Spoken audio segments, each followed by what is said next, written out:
ایک خاموش کمرہ تھا، ہاتھوں میں کتاب اور دل میں بے چینی۔ دیوار پر لٹکی گھڑی جیسے ہر لمحہ زور سے چلا رہی ہو کہ وقت کم ہے۔ علی ایک ذہین طالب علم ہے، مگر اس کے چہرے پر پریشانیوں کے بادل چھائے ہیں۔ آنے والے امتحانات نے جیسے اس کی نیندیں چھین لی ہیں۔ اس نے پڑھائی کی ہے، محنت کی ہے، مگر دل کو یقین نہیں آ رہا کہ کامیابی ملے گی یا نہیں۔ ایسا صرف علی کے ساتھ نہیں ہو رہا، ہمارے معاشرے میں ہزاروں بلکہ لاکھوں نوجوان ہر سال امتحانات کے دوڑ میں شامل ہوتے ہیں۔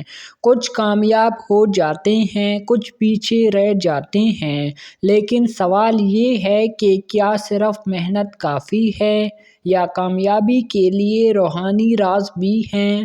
یہی آج کی اس کہانی کا نقطہ ہے۔ حصہ 2، کامیابی کا اصل مفہوم۔ کامیابی صرف اچھے نمبر لینے کا نام نہیں، بلکہ یہ ایک اندرونی اطمینان، سکون اور مقصد کے حصول کا سفر ہے۔ بہت سے لوگ رات دن محنت کرتے ہیں، مگر پھر بھی ناکام رہتے ہیں۔ کیوں؟ کیونکہ وہ ایک چیز بھول جاتے ہیں: اللہ پر توکل۔ قرآن کریم میں اللہ تعالیٰ فرماتا ہے، وَمَن يَتَوَکَّلْ عَلَى اللَّهِ فَهُوَ حَسْبُهُ۔ جو اللہ پر بھروسہ کرتا ہے، اللہ اس کے لیے کافی ہے۔ سورۃ الطلاق۔ تو محنت کرو مگر توکل بھی ساتھ رکھو، دعا بھی کرو مگر یقین بھی رکھو۔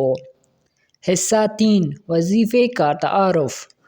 آج میں آپ کو ایک ایسا آسان، سادہ اور مجرب وظیفہ بتانے جا رہا ہوں جو نہ صرف آپ کے دل کو سکون دے گا بلکہ اللہ کے فضل سے آپ کی محنت کو کامیابی میں بدلنے کا ذریعہ بنے گا۔ اس وظیفے کو میں نے خود آزمایا ہے، میرے شاگردوں نے بھی، اور ہر بار حیرت انگیز نتائج دیکھنے کو ملے۔ حصہ 4، وظیفہ برائے کامیابی۔ یہ وظیفہ صرف چند منٹ کا ہے، مگر اس کی تاثیر بے حد طاقتور ہے۔ وظیفہ: ہر نماز کے بعد 11 بار یا فتاحو یا علیمو یا حکیمو پڑھیں، پھر 3 بار یہ دعا پڑھیں: رب زدنی علما وفہمنی حکمۃ وارزقنی نجاحا فی الامتحان۔ آخر میں اپنے مقصد، امتحان میں کامیابی کے لیے اللہ تعالیٰ سے دل سے دعا کریں۔ یہ وظیفہ کم از کم 40 دن تک مسلسل کریں، خاص طور پر امتحانات سے پہلے۔ حصہ 5، وظیفے کے آداب۔ مکمل یقین کے ساتھ پڑھیں۔ وضو کے ساتھ پڑھنا بہتر ہے۔ دل کی گہرائیوں سے دعا کریں۔ نماز کی پابندی ضرور کریں۔ گناہوں سے بچنے کی کوشش کریں۔ یاد رکھیں، اللہ دلوں کے حال جانتا ہے۔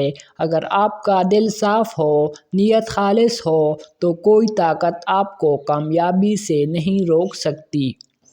حصہ 6، سچا واقعہ۔ ایک طالب علم کی کہانی۔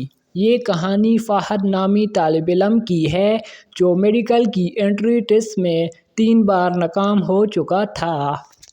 وہ ذہین تھا، محنتی تھا، لیکن ہر بار نتیجہ منفی آتا۔ ایک دن اس کی والدہ نے اسے یہ وظیفہ دیا جو انہیں ایک بزرگ نے بتایا تھا۔ فہد نے 40 دن مسلسل عمل کیا، دل سے دعا کی اور اپنے دل کی دنیا بدل دی۔ 40 دن بعد نتیجہ آیا اور فہد نہ صرف کامیاب ہوا بلکہ پورے شہر میں ٹاپ کیا۔ فہد کہتا ہے، میں نے پڑھائی نہیں چھوڑی، لیکن اس بار اللہ کو اپنے ساتھ شامل کر لیا۔ حصہ 8، حوصلہ افزائی۔ خود پر یقین رکھو۔ اللہ تعالیٰ قرآن میں فرماتا ہے، اِنَّ مَعَ الْعُسْرِ یُسْرًا۔ بے شک ہر تنگی کے ساتھ آسانی ہے۔ سورہ الشرح۔ آپ کا محنت کرنا عبادت ہے، آپ کا رونا اللہ کے دربار میں مقبول ہے۔ بس دل سے دعا کریں، نیت درست رکھیں اور زندگی میں صرف کامیابی ہی کامیابی دیکھیں۔ حصہ 9، آخری پیغام، اگر آپ بھی علی یا فہد کی طرح پریشان ہیں تو آج سے ہی یہ وظیفہ کرنا شروع کر دیں۔ اس ویڈیو کو دیکھنے کے بعد صرف دعا نہ کریں بلکہ یقین بھی کریں کہ اللہ آپ کو ضائع نہیں کرے گا۔ یہ زندگی کا وظیفہ ہے۔ پڑھو، دعا کرو، توکل کرو اور یقین رکھو۔ اگر یہ ویڈیو آپ کے دل کو چھو گئی ہو تو اسے دوسروں کے ساتھ ضرور شیئر کریں۔ کمنٹس میں یا اللہ کامیابی عطا فرما لکھ کر آمین ضرور کہیں۔ سبسکرائب کریں تاکہ ہم آپ تک مزید روحانی خزانے پہنچاتے رہیں۔